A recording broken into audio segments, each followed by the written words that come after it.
Hey guys, and welcome back to the channel. How's everybody doing tonight? Hopefully you guys are having a great hump day. It is January the 8th. Yes, it is January the 8th all day long. But welcome in everybody. Hopefully you guys are having a wonderful hump day and a wonderful week. My name is Tanya or TitaniumBuilt. Nice to meet you. And we'll go ahead and we'll get into tonight's case coverage. We're going to be talking about Ruby Franke tonight. So she's back. She's back. She's not really back as much as her daughter's back. Her daughter's back to talk about her new book, and she's letting a lot of stuff come out along with the book. So I'm kind of excited about her book coming out. I may have to read it. I may have to. At the end, before we get to the end of the live tonight, I'll ask y'all if you guys think we should read it. But I know some of the chat, I think, got deleted. because, it had been a while. But welcome in, Catherine, Suze. Welcome in. Hey, Ladybug. Hey, Mary Beth. Good to see you guys. Hey, Lori. Hey, Erwin. It's good to see you. Got your coffee? Lori. I think I said Lori, but I don't know at this point. We had a live earlier today. So every time I do a double live, when I come back for the second live, if I double say your name, I'm like, did I say that? Or did I say it just earlier? Sometimes the brain's going. SSD, welcome in. Hey, Faith. It's good to see ya. It's good to see everybody. Hey, KCG. Hey, Groovy Nikki. Hey, Donna. How you doing? Look at that, member for 6 months. Oh, thank you, KCG. That's amazing. Thank you for being a member for so long. And your titanium arm changed today. So change colors. You're now have a rainbow arm. Hey, Midwest. Hey, Hummingbird. And thank you for gifting out 5 memberships. I'm not sure who got them, but whoever got one, make sure you tell KCG. Thank you. And they do last for 1 month. And then after that, it'll send you an email if you'd like to keep your membership. So, hey, Hindsight. Hey, Boo Boo. I wasn't even in a room and you got a membership. That's the way it goes. That's the way it can go. It can bring the people in. It can bring them right on in. I actually got gifted a membership. Hey, Lenora. One time to a channel that I wasn't even subscribed to. I wasn't even subscribed to the channel. And the creator was like, ho, ho, ho, ho, ho, ho, ho. She watches my stuff and she's like subscribed or something. And everyone was laughing because we're like, but I'm not. but I'm not. Hey, Ashley. Hey, Naomi. Okay, let me get down to the bottom here. But it's welcome in. Hey, Margot. Driving. Make sure you're careful driving. Hey, Deborah. Hey, PKC. I'm already almost there. So if I didn't say hi to you, hello, welcome in. If you're not sure who I am, I'm Tanya or TitaniumBuilt. So nice to meet you. That's happened to you 3 times. Well, there's a couple hindsights out there. A couple people with that name. SSD, I think we can meet our goal tonight. I think we can. Thank you so much for the super sticker. I appreciate that so much. Thank you. Every time I go to heart, it always asks me to something else. Hey, Lisa. Hey, Groovy Nikki. For Ray, who's Ray? Am I forgetting somebody? For Ruby? Someone for Ruby? Because we will get one for Ruby. Eventually, sort of. Okay, I've been looking it up and I still can't get an exact number. It just is still saying I believe it was 4 to 30 years for each charge, but it can't exceed 30 years. So hopefully with us listening in tonight and all that, we will maybe we'll find an answer for that question, because I've been looking everywhere tonight before the live trying to figure that out, because when we last discussed Ruby Franke, I think it probably was back when she was sentenced. And so we haven't really talked about her since. I mean, we kind of just was like, oh, she's off with, Lori Vallow and all the rest of the deadbeat mothers. But she's kind of back. She's not really back, but her daughter is back. So her daughter wrote a book, so it's bringing her back into the spotlight. So I thought we would go over to old Wikipedia, because they have the whole thing. We could just go through, because I don't remember a lot of the exact dates. So I want to make sure I get the dates right for you guys.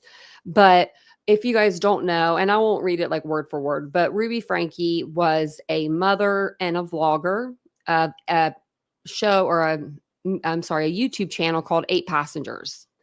They were a very, very big YouTube channel. They had over 2 million subscribers, and she would post daily or weekly. I believe it was daily, but she would report off right here 5 days a week at 6 a.m. that she would post.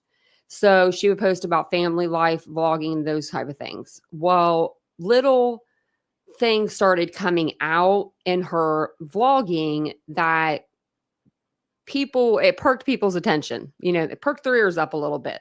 One of them being that her littlest kids, which were under the age of 10 at the time, that she took away Christmas from them one year. She said, "You're not having Christmas. We are going to give you the gift of love and truth." Yeah. And she did it. And her other kids got gifts. There's six kids. So they all got gifts. And the youngest two didn't get anything at all. So, it's sad. I believe actually they have, 16, Shari. Okay. Yeah. There's the middle two. Okay. There is middle two. I was wondering if there was. So she was arrested. Actually, let me see. Oh, here we go. August 30th of 2023. Wanted to tell you guys that before I went in, so I wouldn't forget. But she was charged, and she pled down to 4 counts. She pled guilty to 4 counts, and she was sentenced to serve between 4 and 30 years in prison. And that was on February 20th, 2024. So, like I said, in early 2015, that's when she created the YouTube channel, 8 Passengers, with her husband, Kevin, and their 6 children. She originally posted 6 days or 5 days a week at 6 a.m. And then as of June 2020, the channel had around 2.5 million subscribers. Beginning in 2020, one of the Franke's children, a 16-year-old boy, said that he had been banned from his bedroom. So they had said a few different things, but this one was like the one I think that got everybody in an uproar. And that's when I think people started questioning things more. Nothing was happening to them though, but people heard this and I think that they weren't sure if this was like real or if this was just like them saying this to get attention, but no, this was 100% real. Their 16-year-old son, he was 16 at the time. He had been banned from his bedroom and made to sleep on a beanbag chair for 7 months. 7 months he slept on a beanbag chair. So when that happened, and there's a lot more. Her daughter got in trouble because she forgot her lunch for school. So she told the teacher to make her starve. And she was 6 years old at the time. There's a lot. She did a lot of things. People finally, they tried to set a petition up and that didn't work. It's not like it really did anything. The channel didn't come down. Nothing happened. But in 2023, 2 of her children escaped. Well, one of them escaped. Their Jodi, which is Ruby's best girlfriend and lover, we'll say, escaped her home in was it Idaho? In Utah. I'm sorry, Utah. Escaped her home in Utah, ran to a neighbor's home, asked the man for help, asked for water, food, and help. The man knew this little boy was emancipated. You could just tell he was emancipated. He was just emancipated. I can't say it very well, but he was very malnourished, very skinny. So he calls the cops. That's how it all starts, with her going to jail. You'll hear the horror that these kids endured. They were putting honey and cayenne pepper in their wounds and then putting duct tape on their wounds. They were carrying these children around like if you were to hog tie, like when you hog tie like something, like if you're gonna like a hog roast, they would do that with these children, but they would have them like in these different positions and they were holding them with handcuffs, holding them up. It was bad. It was really bad. Thank you, Naomi. Have to go back up through here. And then SSD had given that one earlier. Hey, thank you, Midwest. I appreciate that. Thank you. And thank you, Naomi. Thank you so much. I appreciate that. You guys are really awesome. Thank you. Hey, Harley Ryder. Hey, BJ. Welcome in, everyone. Welcome on in. So I'm trying to think of what else. There's a lot to this story. There's a lot. In 2022, the Frankie separated. Kevin moved out of the house. I don't know I still think that Kevin is just as guilty as Ruby with some of the things that he did. I mean, some of the things he wasn't there. Apparently he wasn't there when she was in Ivan's, with Jodi. But he should have been doing more, in my personal opinion, to see his children. Like, he went a whole summer without seeing his kids. That to me is very, very strange. But it says here that they were both arrested in Ivan's, Utah. 2 days later, they were both charged with 6 counts of aggravated child abuse. And then, according to the statement from the Santa Clara Ivan's public safety department, the arrests were triggered after Frankie's 12-year-old son, who appeared emancipated, had open wounds and duct tape around the extremities, had escaped through a window of Hildebrandt's house and asked at a neighboring house for food and water. Emergency services found Frankie's 10-year-old daughter in the house, also malnourished. Both children were taken to a hospital where the boy was treated for severe malnourishment and deep lacerations from being tied up with rope. A search of the house found evidence consistent with markings on the 12-year-old, and the Utah Division of Child and Family Services took the boy and girl and 2 more of Frankie's children into care. When they found the other 2 children, there are 14 and 16, they were at another person's house that's connected to Jodi and Ruby, and they were cleaning her home. Take with that what you will. So basically, Shari, the oldest daughter of Kevin and Ruby, has come out with a new book. It's called The House of My Mother. The video that I want to show you here, it goes into the relationship between Ruby and Jodi. And we never knew for sure. I didn't know for sure if there was anything between the two of them. But after watching this, listening to Shari, Ruby's daughter, Jodi had lived with them for a period of time. So she would see the inner workings between her mother and Jodi and how they would act together. And I think she's a good, person to listen to. So if she thinks that there was something going on, then there probably was something going on, I would say. But, before we play this, let me just let you guys know, thank you for being here. I appreciate that. If you guys don't mind, just take a second, hit the like button, hit the subscribe button if you want to, and make sure you share this out.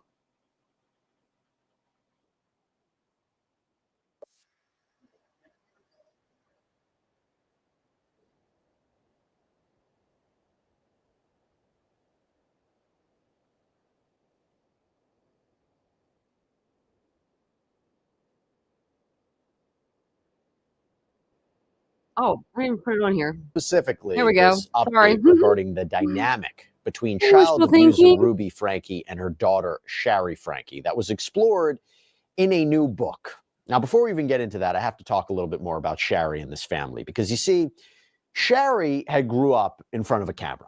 The now 21-year-old was the oldest of 6 children, all of whom were featured on a popular YouTube channel started by her mom, Ruby Franke, her dad, Kevin Franke. It was called 8 Passengers, chronicled their lives in Utah, eventually amassed millions of followers. But in 2023, Ruby and her new business partner, disgraced mental health counselor Jodi Hildebrandt, were arrested for the twisted child abuse of Shari's youngest sister and brother. These crimes were exposed when her 12-year-old brother escaped from Jodi's home, ran to a neighbor who called 911. He was emaciated. Look at his legs. That little boy is 12. He had duct tape on his wrists and ankles. His 9-year-old younger sister was found inside the home. It took a long time, by the way, for an officer to actually coax this terrified girl out of that small room. In fact, at first, police believed the child was a boy because her hair had been cut short. According to investigators, both children had been subjected to horrific abuse, including being... Look at him sitting in there with her. These made me so sad when I saw this.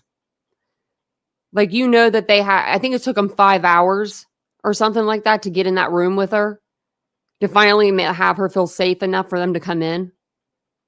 Being denied food and water, being made to stand out in the hot sun for hours, physical labor, subjected to physical violence.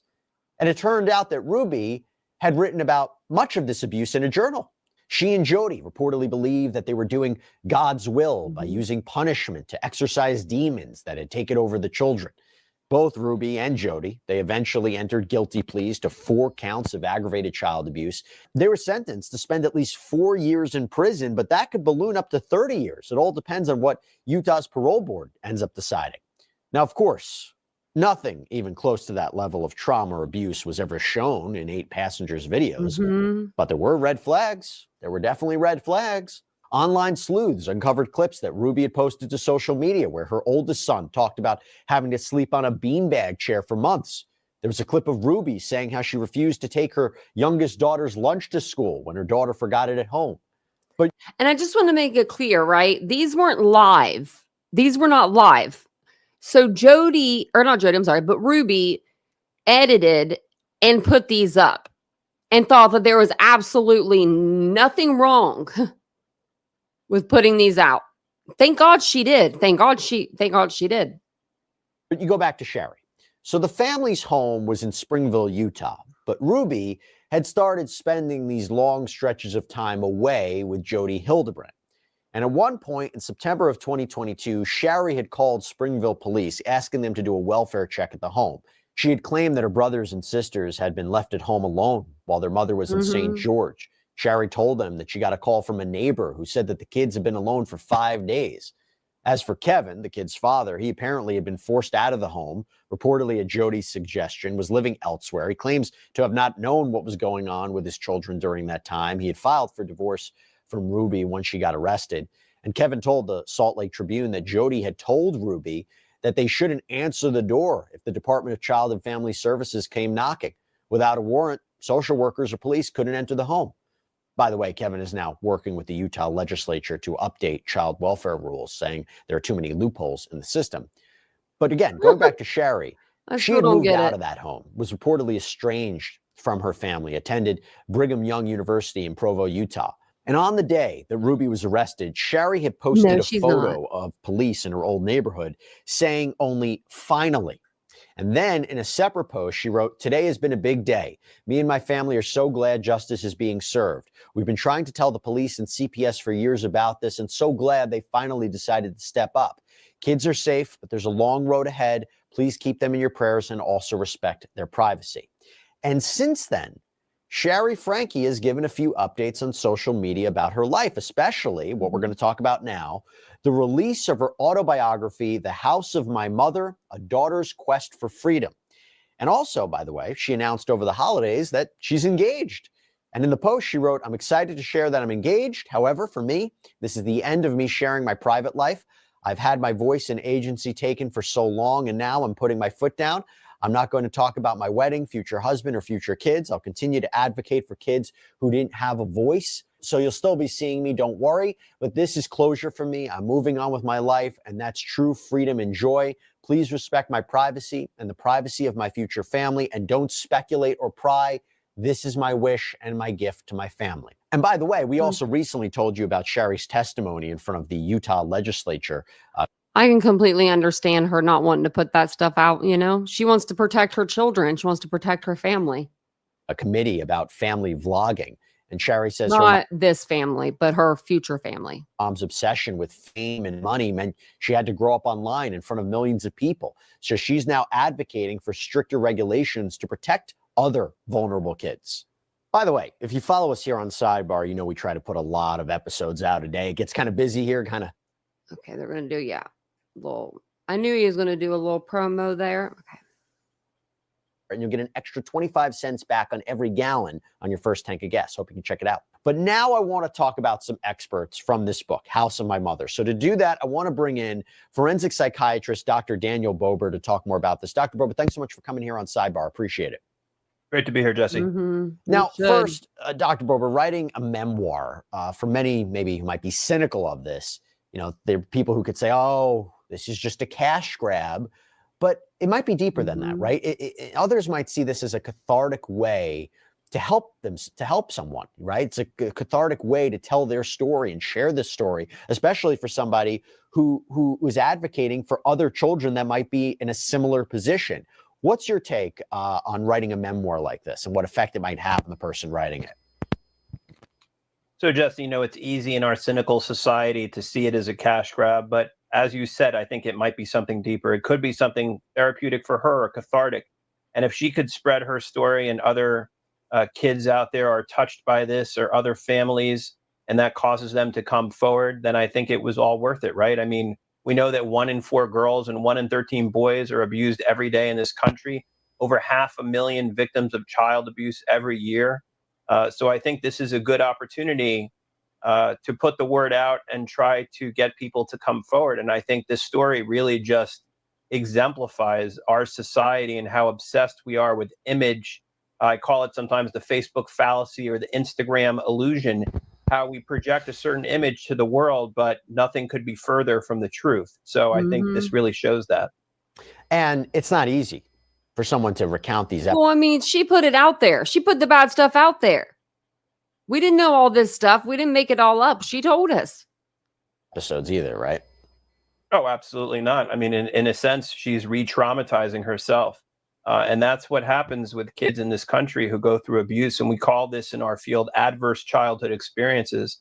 And it sets them up in the future for all sorts of problems, not just depression, anxiety, and substance use, but diseases, chronic diseases like heart disease and cancer and obesity, all from childhood abuse. And that has a tremendous economic toll on society as well. So I would argue that this is good public health and good public policy to get the word out. Now, going to this memoir, Shari makes some stunning allegations, okay? And one of them is that Ruby and Jodi may have been romantically involved. So according to Shari, the upstairs of the Franke home was off limits. And we know from interviews that Kevin did with police that Jodi had moved in with the Frankes and that she had... That's weird. That's so weird. If my parents ever told me a part of our house was off limits, I'd be side-eyeing them. I would side-eye. I would be like, well, what's behind door number 1? I mean, I would be so curious. Apparently can't go upstairs. I feel like that's like something that that reminds me of Long Island serial killer for some reason. I like him having the party supposedly at his house, and his kids were old enough to be like teenagers. I could picture him saying, "Stay upstairs. Daddy's having company." Just like this. Having these visions. Just a different Now, Ruby version. was supposed to be helping her during these times. Kevin wasn't even allowed to go upstairs without their express permission. This is according to Shari. Right. And now there have been rumors swirling about that Ruby and Jodi's relationship, what was going on since the beginning? Were the two just business partners? Were they friends? Was it more? So Shari writes in the book that she went back to her old bedroom once while the women were away in order to get something. And she was, quote, confused about what she saw. Quote, the room was bathed in the soft glow of candles.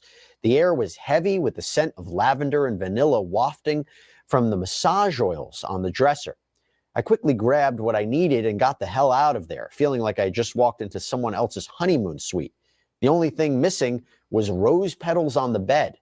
And Shari says that the two women condemned queerness very publicly in their connections videos while embodying it privately. And Shari says in the book that she would have supported Ruby and Jodi if they had come out publicly as a couple, and said it would have been much more preferable compared to the life of secrets and lies that they were living and forcing other people to live that way too. So Dr. Bober, again, it's interesting to hear that. Very mature. There's, what the public face was and the public message versus what might have been going on behind closed doors. We hear stories like this all the time, right? This is what we call reaction formation, right? People who, for example, hate gay people, but then they're questioning their own sexuality. People who are out there championing the cause of protecting children, and they themselves are abusing children. So I think this is actually a fairly common thing. But again, it's, the old saying that with people, you get two things, what they want to show you and what you want to see. And look, we don't know for sure what the status of that relationship was, but Would it make sense to you that there was some sort of romantic element involved based on the allegations, based on the closeness of these two women? Do you think it affects the analysis in any way? It does, in the sense that it changes the boundaries, right? So it changes the agenda of the parties involved. And if someone is romantically involved, that would be inherently a conflict. And maybe they wouldn't be so quick to report things and to be upfront if they had a romantic interest in the other party. I want to also take a look at this piece that Shari had shared with People magazine, because in it, Shari remembers confronting her mom and confronting her about what I mentioned before, leaving her siblings home alone. So this is what it says. Ruby's face contorted with anger and hurt. I can't believe you called the police on me, she began, her voice rising. After everything I've done for you, after all the sacrifices I've made, how could you betray me like that, Shari? How could you be so selfish? Oh, the words selfish. hit me like physical blows, but I stood my ground, that I wasn't alone, that I had support beyond the toxic web of my family. Selfish, I repeated, finding strength in my voice. I was worried about the kids. They were alone for 5 days, Mom, 5 days. They're fine, Ruby snapped. They're old enough to take care of themselves. This is about you, Shari, your jealousy, your need for attention. I felt a bubble of hysterical laughter rise in my throat. How could she twist this around, make it about me? But then, wasn't that always her way? Dr. Bober, your reaction? I think Ruby is very cunning and very manipulative. Very and I much think so. she's using that against Shari to try to control her, to try to make her feel guilty. But I think Shari did the right thing. I think she was trying to protect these kids, and Ruby knew how to manipulate it and how to twist it and basically make herself the victim. Interesting for somebody I think that she met her match when Shari wasn't scared of her. who claims that she was controlled by Jodi Hildebrandt, that she was exerting that level of control too. Or Well, she seemingly. takes no I mean, let me rephrase that. I think she was scared of her, but not in the ways that Ruby wanted her to be. responsibility. Yeah. And I want to get to that in a bit. I want to get to that in a second, because it's important to lay this out and then talk about what Ruby had to say. So the idea also, by the way, that the kids take care of themselves. And it goes back to that idea, Dr. Bober, of self-sufficiency, right? We all want our children to be self-sufficient to a point, but these are young children. And I always found it interesting. She wants them to act like adults, but she punished them and took away their food and water and forced them to do things as a child. And I find that so disturbing, that level of, again, it goes back to that other video that was posted where her youngest daughter was expected to bring her own lunch. And if she doesn't eat, she doesn't eat. What does that tell you? So there are different styles of parenting. This was what we would call authoritarian parenting, which is based on strict rules. That's called abuse, my sir. My sir, that's called no. What, who is this guy? He's peeing me High off. expectations, no room for negotiation, and harsh punishment. That was taken to the extreme here. Authoritative parenting, on the other hand, is parenting that's based on firm but fair expectations, open communication, sort of negotiation, encouraging independence, but still doing it in a nurturing environment. But the point is, you can't put the burden on the children who lack the emotional and intellectual maturity to make these decisions. And you certainly can't punish them like adults when they have a childhood understanding of their environment. Yeah, that's one of the more disturbing aspects of this. Going back to this passage, though, from Shari's book, it continues, "This isn't about me," I said, my voice steadier than I felt. "It's about the safety of my siblings. It's about doing what's right." Ruby's eyes flashed dangerously. "What's right? You have no idea what's right. You're just a child playing at being an adult. Your siblings are terrified of you now for calling the police on them." Ruby's face hardened, her lips twisting into a sneer. "One day, Shari, you'll come crawling back to me, begging for my forgiveness, and it'll be hard for me to give it to you, but I'll be gracious. I'm not going to apologize for telling the truth," I said, my voice quiet but firm. Dr. Bober, what do you make of that interaction? It almost sounds like she's talking to her like she's a possession that she owns rather than a child that she's supposed to nurture. And that's very disturbing. Well, she's And then it disturbing. continues, "I could feel the tears streaming down my face, hot and sticky on my cheeks. You've always hated me," she whispered. "Ever since you were 5 years old, I could see it in your eyes. The way you looked at me, the way you judged me. You've never appreciated everything I've done for you, all the sacrifices I've made. That's not true, I choked. I never hated you, Mom. I was just scared of you. You know, that is very, very telling, right, Dr. Bober? Because it almost reminds me of some of Ruby's journal writings where she talked about not recognizing her youngest children anymore, even describing her son as a snake who slithers and sneaks around looking for opportunities. A lot of biblical imagery there, but you know, it's interesting because this is some of the ambivalence that we see in victims of abuse. They know they're abused, they know they're hurt, they're beaten down, but yet they still have an instinct to protect their parents. So they have these conflicting feelings of wanting to be helped, but also wanting to protect their tormentor at the same time, which is very distressing for them. But this is such a, if you take this conversation as true, that is a very deep-rooted, I don't know if the word is resentment towards her children or anger towards her children, but for her to say that to her own daughter, it says something about Ruby Franke that might go deeper than just her interaction with Jodi Hildebrandt. Probably it says something about Ruby's own trauma and her own childhood. She didn't learn this parenting style from thin air or from Google. I mean, this is something that she probably experienced herself, and maybe she wasn't equipped to really raise these kids if some of these allegations are true. But Dr. Bober, for her to say this, does this seem like the same woman who, when she pled guilty, we talked about it before, she apologized for what she did. She blamed Jodi Hildebrandt. She said she was manipulated. That 180 at the time was shocking because, you know, you wonder, was she just asking for leniency? How could she go from being, you know, so brainwashed? I remember the videos of her not even responding to police when they were asking her questions, to her saying these things or allegedly saying these things to Shari Franke. And now, you know, she realizes the fault in her ways. She lost her children. She did everything wrong. Did that seem genuine to you, especially now we're learning about these other new conversations? It's difficult to know. It's one of those things. Did she change her tune because she got caught? Did she change her tune because she wanted leniency from the court? Obviously, she has an incentive. She has an agenda to say what the court wants her to say, what she's supposed to say. Did she? It wasn't like she planned on stopping. No. You really believe it? It's very hard to know. You know, as far as what Shari Franke believes, she spoke to Good Morning America upon the release of her book, and she said, I think that, meaning her mother, I think that she's as sorry as she can be. What she has done is so bad that I don't think her mind allows her to kind of fully comprehend the guilt of all that. And so I think that she probably genuinely believed everything she said. I don't believe it, though. What do you think about that? Well, I think what she's saying is sort of what I said before, that is the best apology that she is equipped to provide, that you're not going to get any deeper than that. And maybe she just doesn't know any better. And she cannot take on the full weight of what she's done because emotionally she could not handle it, and it would be too much for her to bear. You know, Dr. Bober, Shari also said this, and I wanted your perspective on it. Sometimes I'll see myself in the mirror and I'm like, oh my gosh, I look like her or I sound like her, but I don't want to be anything like her. Dr. Bober, children who are escaping the pain inflicted by their parents, this must happen a lot. Their faces are reminders, right? Absolutely.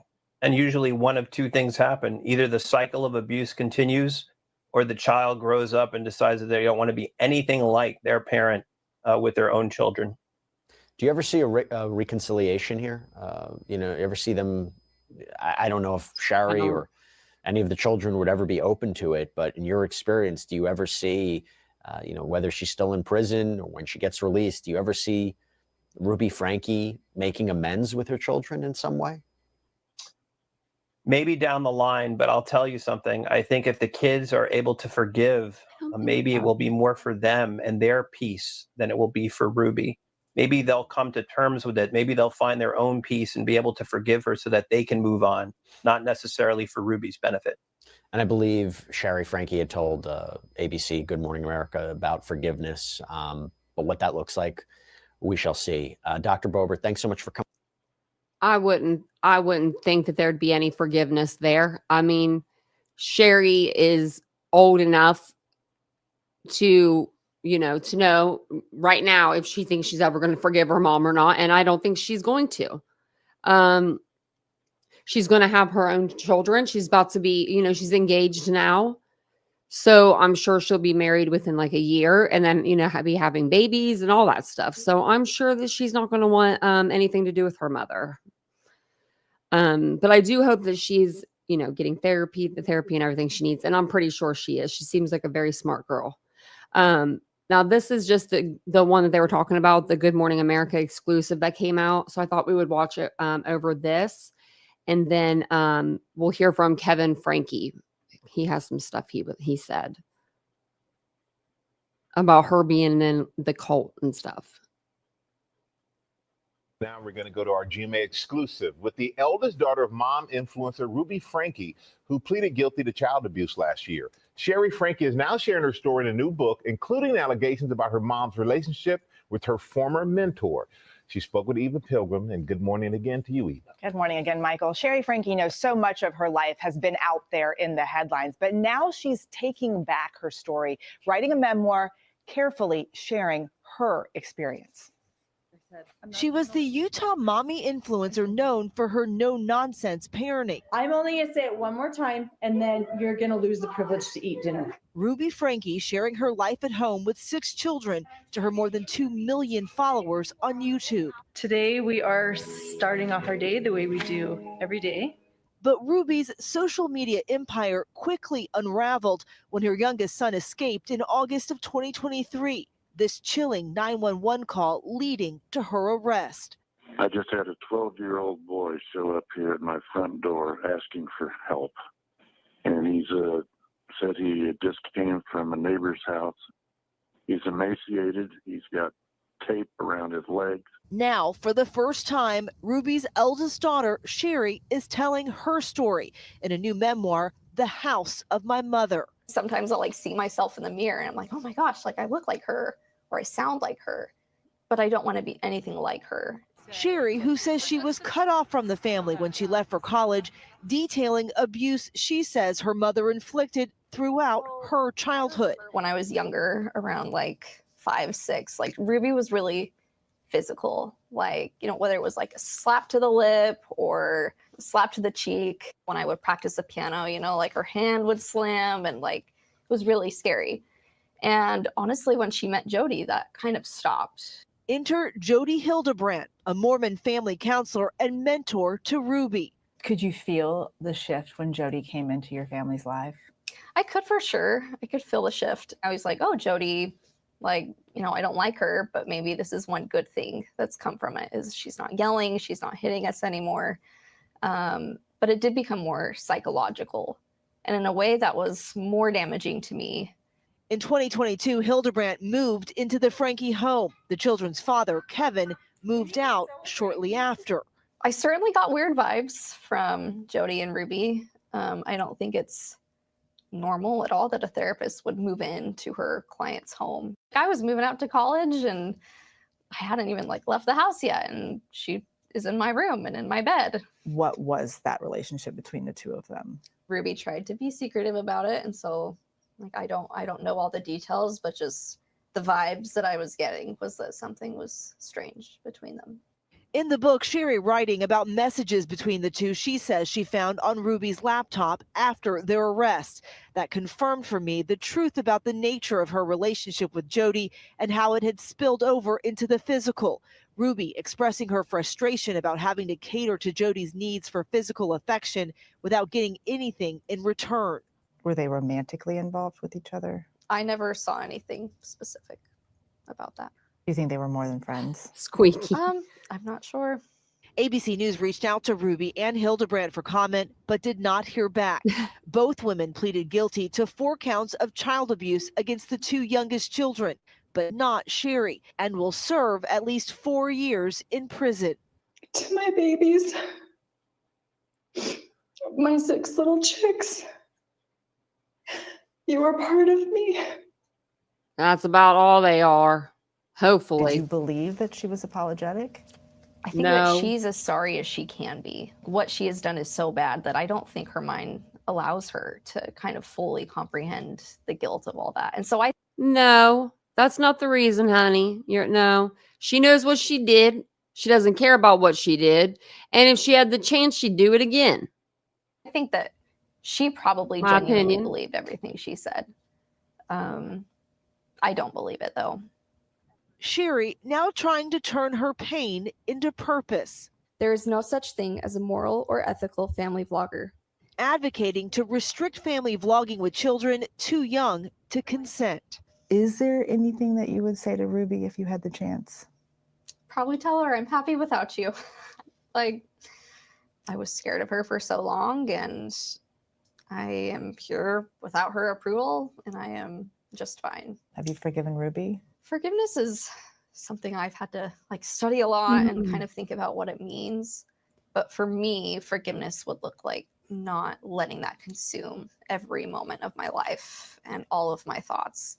I am just trying to move on with my life and trust that things are going to work out the way they're supposed to.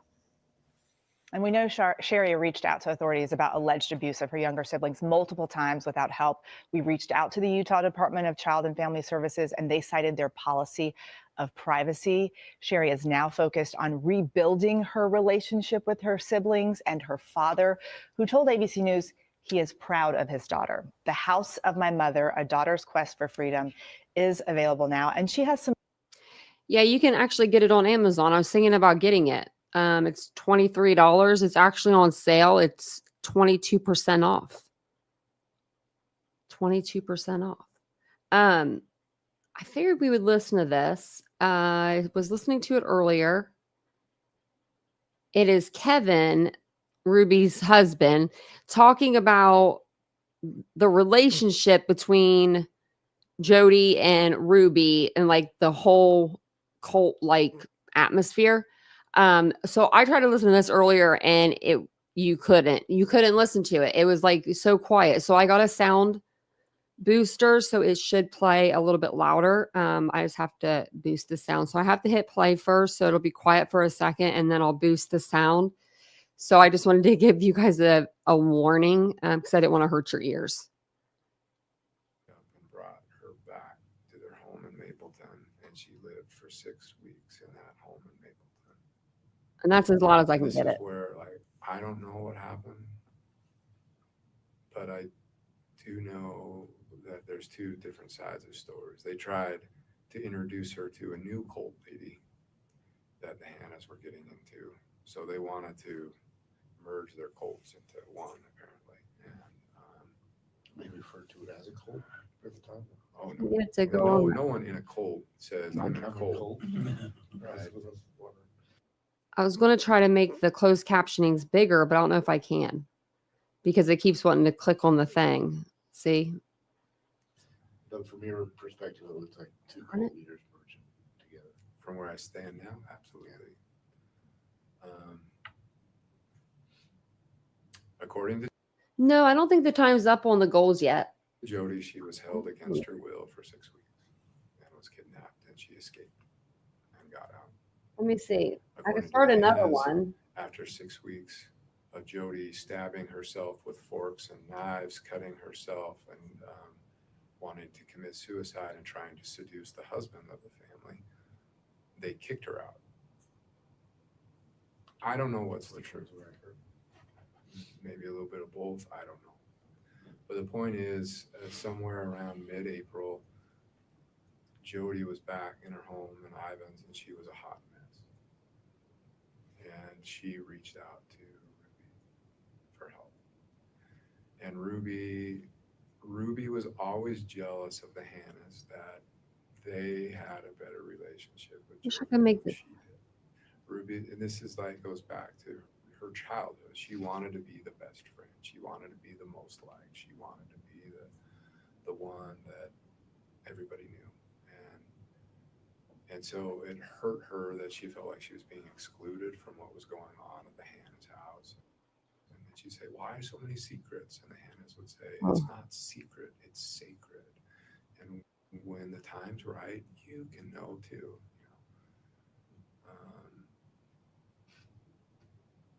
So we went down to Jodi's Sorry, I was trying to. bishop at the time, a guy named Ruby was always jealous of the Hannahs that they had a better relationship with Jodi than she did. Ruby, and this is like goes back Sorry. to her childhood. Okay. She wanted to be the best friend. She wanted to be the most liked. She wanted to be the one that everybody knew. And so it hurt her that she felt like she was being excluded from what was going on at the Hannah's house. And then she'd say, why so many secrets? And the Hannah's would say, it's not secret, it's sacred. And when the time's right, you can know too. So we went down to Jodi's house in May of 2021. That was the first time I'd ever been there. And it blew my mind, as I'm sure you have walked in there and gone, how does a therapist live like this? Like, it didn't make sense to me. But we were there, and she opened up and talked about, her struggles and what was going on. And I gotta say, like, I'm a smart guy. I'm an engineer. I've designed and helped build some really big stuff. I'm a college professor. I can't explain some of the stuff that happened while we were there, like crashes in the basement while we were talking upstairs, and plates like in the kitchen just flying off by themselves, like full speed, smashing on the wall and falling to the floor. They weren't doing that by themselves. I can't explain it, but I saw it with my own eyes, and I don't have any way to explain it other than there's some crazy going on. Maybe Ruby was drugging you or something. Ruby was convinced that we could intervene and help Jodi. What if Jodi had a string like stuck to one of the plates? She'd pull. I'm just like, this is ridiculous though. He's ridiculous. I tried to like thank you, Naomi. Say, hey, go to the priesthood and the church and all that stuff. Just go to your support network. But Ruby continued to be like, no, we can help. Like, she doesn't want that. Could you imagine like what happened to her reputation if this got out? Let's help her. So we thank you, down Avery. a couple more times between May and August, but it reached the point where in August, her bishop at the time, a guy who's down there in Cayenta named Scott Galbraith. He's not our bishop anymore, but I mean, he was going over there like every night, and he'd be there for like 4 hours, and he'd be like, I'm fighting evil spirits, I'm casting demons out, I'm crazy stuff going on. And finally, he got to the point where he's like, I can't do this anymore. Like, there needs to be some sort of resolution. It was at that point that they said, why don't you take her up to your house? And I was like, oh, hell no. Like, I don't want this in my house. But I was beaten over the head with it. Like, that's really insensitive. She's done so much to help our family, and you're being selfish, and she has needs, and come on, like, it won't be for long. And so I relented, and I was like, okay, actually, this could kind of be fun. Let's just make it fun. And we'll, like, she needs a vacation, so we'll just go take drives up the canyon and stuff like that. And it turned into just a crazy house. The moment she showed up at my house, just the weirdest crap started happening. Lights turning on and off, sounds of people walking in walls, and like sounds like footprints going up walls and across the ceiling, and like, stuff floating around, and it was just, it was weird, and I hated it. And I became the resident exorcist. That was the title I came up with myself. I thought it was kind of funny, but it was my job to like go and give her blessings whenever she started to like go into a trance and go into possession, which started to be a lot. And Ruby would go up and check on her. Okay, so Jodi was having these demonic happenings. Then why was there massage oils up there? We don't need massage oils for exorcism. We need the holy water. Started like, thank you, SSD. Thank you very bad. And then it moved every 2 hours a night. Then it moved every hour at night. And then at some point, Ruby said, you know what? I'm just going to start sleeping in there. And if I need you, I'll come down here. Mm-hmm. That's kind of weird, but okay. And me too. And that was that. They started sleeping in the same bed.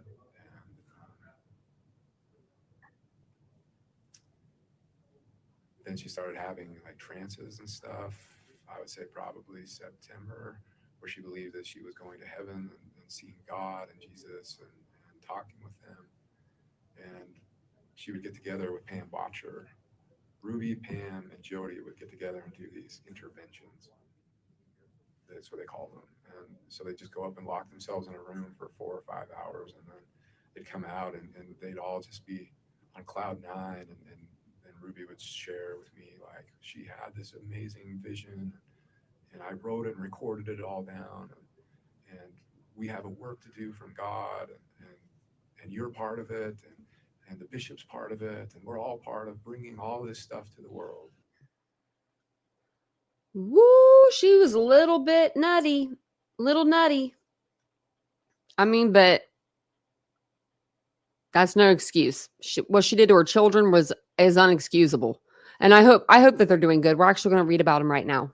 Because I figured everyone would kind of be wondering what happened to the rest of the kids, because they do have 6 children and only 2 of them at the time were 18 and over, old enough to leave the house. So it says here that Ruby and Kevin have 6 children: Shari, Chad, Abby, Julie, Russell, and Eve, born between March 2003 and September 2013. According to People, 4 of the Franke children were placed into Child Protective Services after Ruby's arrest.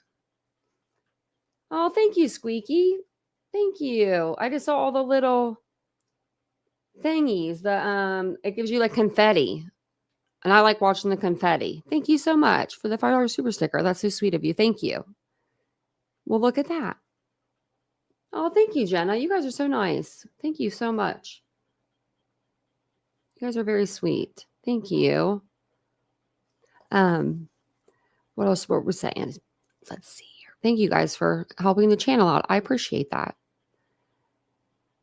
So in March 2024, the case lead prosecutor, Eric Clark, gave an update on the condition of the 2 youngest children subjected to the abuse at the Hildebrandt's home. I think people should know that the kids have put on weight. They're interacting, happy and healthy. Clark, the district attorney in Utah's Washington County, told News Nation. It's not like they're great, but they're light years better, and thank heavens for that. As of September 2024, the status of the Frankes' 4 underage children is the subject of an ongoing juvenile court case in Provo, Utah. Although the proceedings are closed to the public, it's been reported that Kevin is pursuing custody. In February 2024, Page 6 reported the father filed for guardianship of his then 16-year-old daughter, Abby. Kevin is making an effort to rebuild and bridge these relationships rather than sling mud and point fingers. His attorney, Randy Keister, told Today, well, yeah, of course he is, because he got off scot-free. Like I don't know how he didn't get arrested for something. I mean, the stuff that was, happening in the home, I guess they didn't consider that abuse. I mean, making Chad sleep on a beanbag chair for 7 months, not giving him his bedroom, taking his door off, making Shari scrub the floors, cutting off Eve's baby doll head if she didn't do something. I mean, there's just Christmas taken away. So much stuff. A little girl didn't pack her lunch for school. She got in trouble.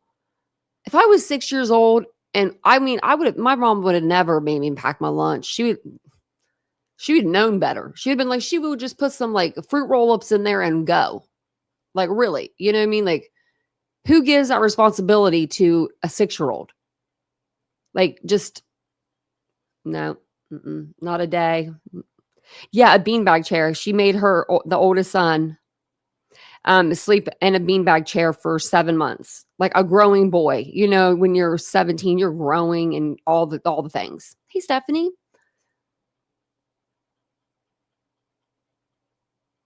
And then what else? There's more. I mean, there was just so much that they probably hid that we didn't even know.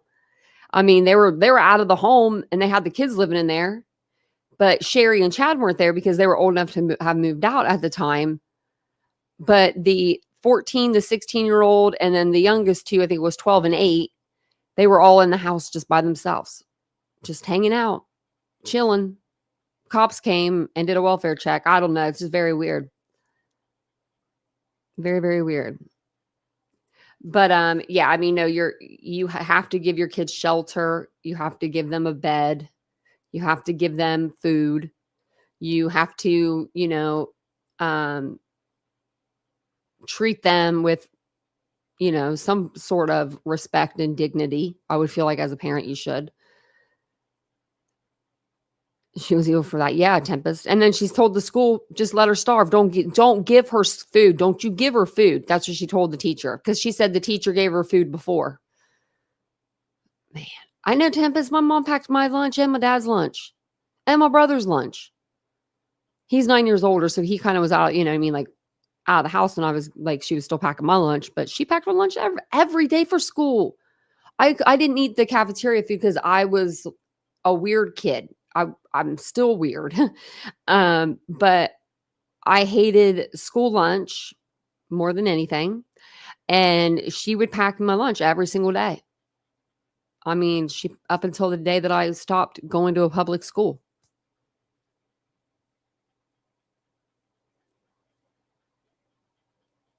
Thank you, Harley Ryder, for the definition. That makes it a lot better. Yeah. Like, I couldn't imagine not having a bed, not having a door on my bedroom, like that privacy. Just, I don't know. Those kids went through a lot. They really did. I hope they all, can move on from their horrific childhoods. I'm sure that a lot of them will probably, become advocates of their own. And so that's just really sad, though. It's really sad. Let me stop sharing that there. But that's all I really have for you guys for tonight. It's kind of a short live. Let's see. There's a lot of people that were live, though. Like when I looked earlier, because let me see. I'll look again. I'm always looking around, see if there's anything we need. Jay for Justice is live. She's doing something over the fires. I thought about doing a live on the fires tonight, and I wasn't sure how good it would do. And hers is doing really well. I should have maybe tried it, because I was curious to look at the fires myself. It's scary. It's like really scary,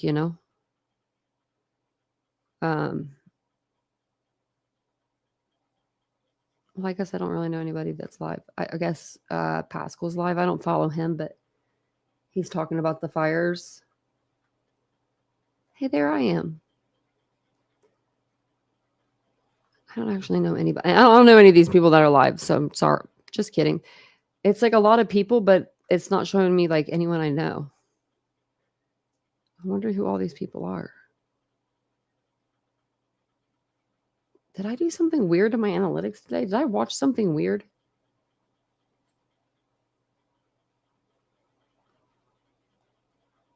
Like it's just, like if you watch something different on your algorithm, like it switches it up. It kind of looks like that. But yeah, no one's really online. I thought there were people, but there's not. I'll go over to Twitter really quick, see if there's anything going on over there. Or X. I know, I'm going to say Twitter the rest of my life. I really will. I don't mean to.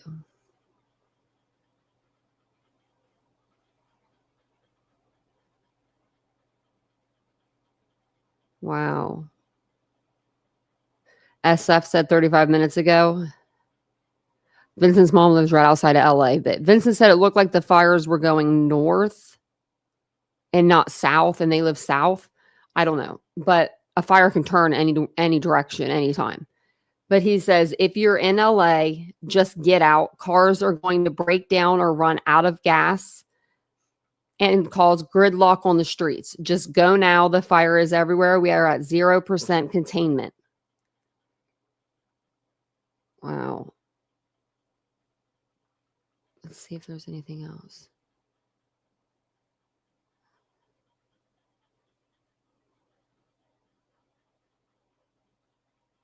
Wow. Okay, let's see.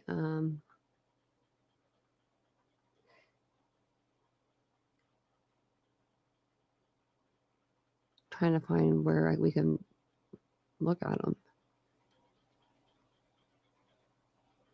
Like where they have like, oh, what's this? What is this?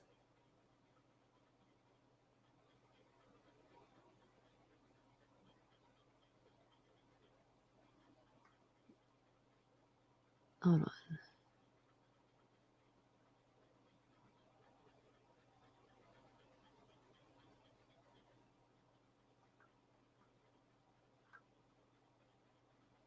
Is this?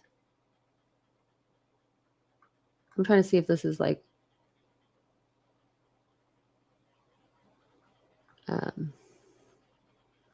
okay, here's one with the street names. Palisades. Fire.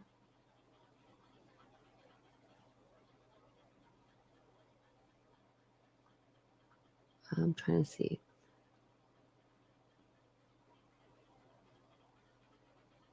Wow.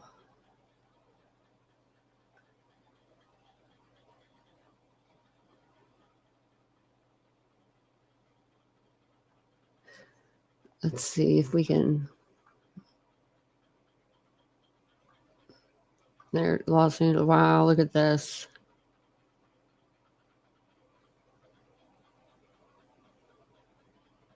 Wow.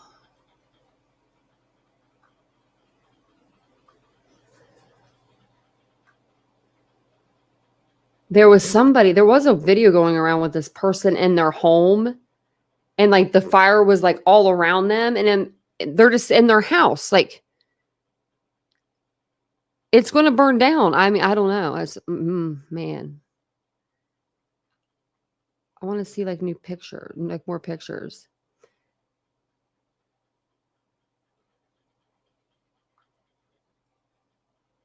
Mandatory evacuation orders have been issued for parts of Santa Monica. Oh.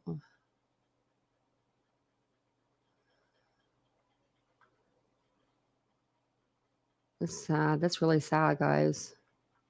I was wanting to see more of like Malibu so I could show you what I was like seeing earlier. It was like, wow, look at this. Deadliest in LA's history.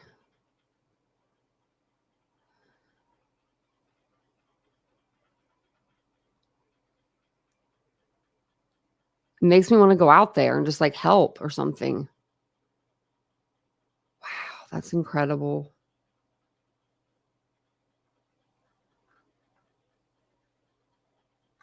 Like these people are going to need, this is a state of emergency.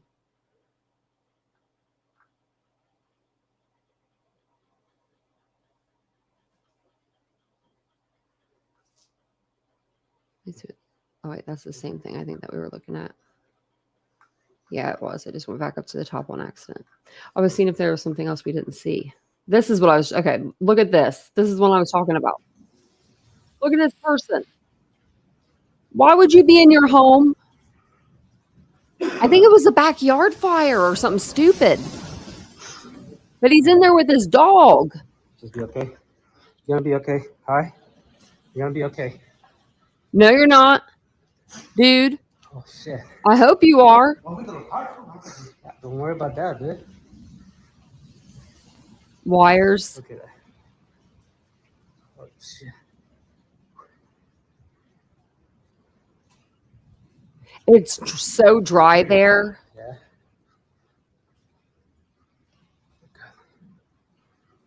The plastic is gone, dude. Yeah. Fuck. Okay. Are they surrounded by water or what? Shit. But I mean, like. So where's the gas? Outside. Okay, the gas is off right now. Doesn't matter, dude.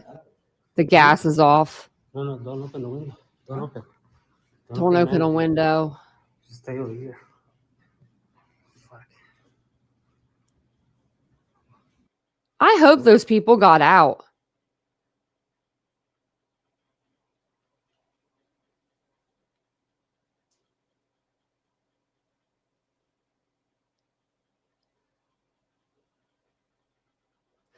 Oh, I love Laverne and Shirley. I used to love that show. That's really sad. It's real sad. Terrifying. That's the stuff. That's nightmare fuel right there. It was wires that cause the fire. I thought it was something they said like in a backyard or something like along those lines, but I didn't really get like, a full context of it. But yeah, that's look, they're all like just different. Oh man. 15,000 acres.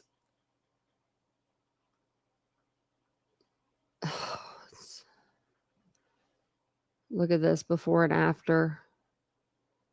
Oh my gosh. Oh my God. That's so sad. That's so sad. Look at this with the dog. Oh my gosh. Look at the refrigerator. Got blown out of someone's house.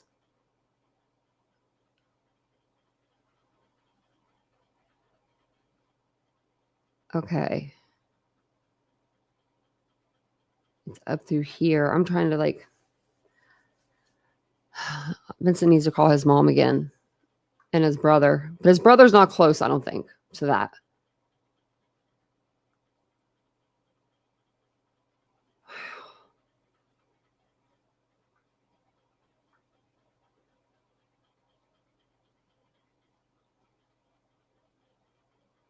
I mean, how do you combat that?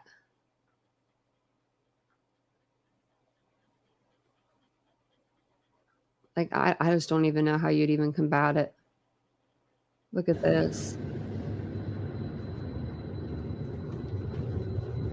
That's Malibu. Wow, it's just gone. Completely gone.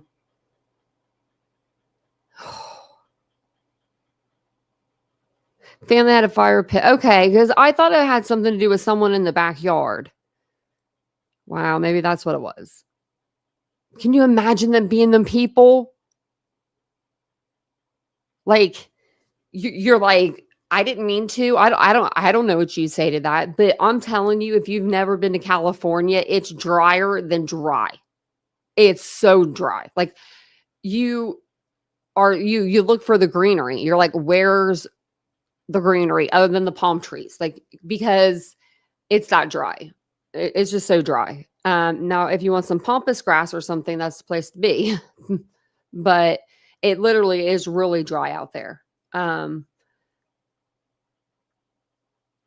always make fun of Vincent when he takes a bath here. I'm like, were you allowed to take baths as a kid? Because like water is like weird. They have like a weird thing about using water out there. And he's like, no, I could. I was like, okay. I'm just curious. But I mean, it's bad out there. I pray for all the people that are affected or know somebody that's been affected. This is going to take a long time to rebuild. And can Mother Nature stop for a minute? Like, can she stop pulling this stuff for a minute? Who pissed her off? Someone did, because she's been ravaging us lately with like hurricanes, tornadoes, fires, anything, earthquakes.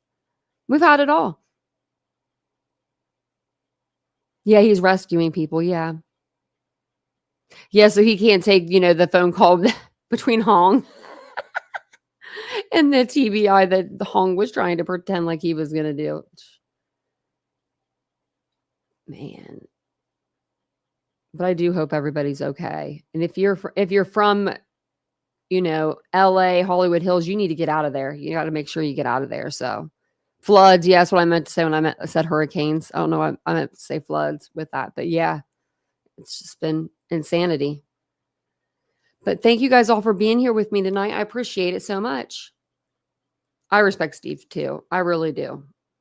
He's very quick-witted too, so it's pretty funny. He can tell the trolls to simmer down in a way that's not so polite, but not being a complete asshole at the same time. And I like that. I can appreciate that. But thank you guys for being here. I do appreciate it. I'll be back on tomorrow. I might do a day stream. You never know. I'll be here during the day. I don't really have too much going on, I don't think. So maybe I'll come on and do a day stream with you guys. But I will see you guys all later. Have a wonderful evening and be careful out there.